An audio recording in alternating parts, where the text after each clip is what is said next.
Joining me now is Congresswoman Barbara Lee, Democrat of California. She introduced the Protecting Renters from Eviction and Fees Act in the House and is co-sponsoring several other pieces of legislation to head off evictions and foreclosures during this pandemic. Congresswoman, thanks for coming on the show.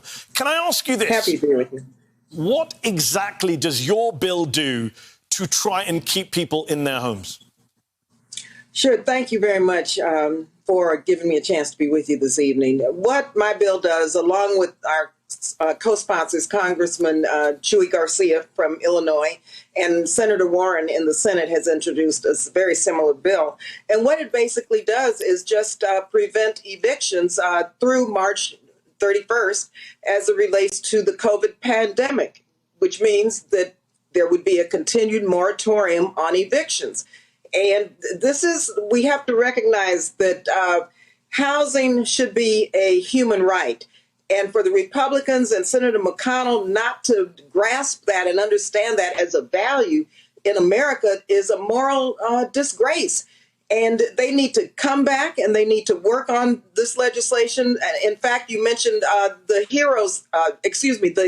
bill that Congresswoman Maxine Waters introduced, the Emergency Housing Protection and Relief Act. That provides $100 billion in rental assistance and $75 billion for landlords. And that bill is incorporated in the CARES bill. And so there are a variety of measures that the Senate needs to move on, and they're missing in action. Once again, it's a moral disgrace. We should have not one unsheltered person in America. And it is a moral disgrace. These bills have got to move. It is a moral disgrace. Yeah. Why do you think it is Republicans don't seem to care about millions of Americans losing their homes, including millions of their own constituents? That's hard to say. It's mind-boggling.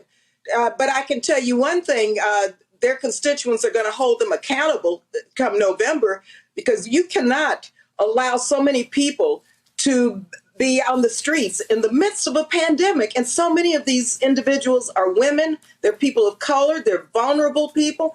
And this is a public health, it's a safety risk, it's an economic crisis. And once again, it's a shame and disgrace. And these Republicans need to be held, they should be held accountable for what they are not doing.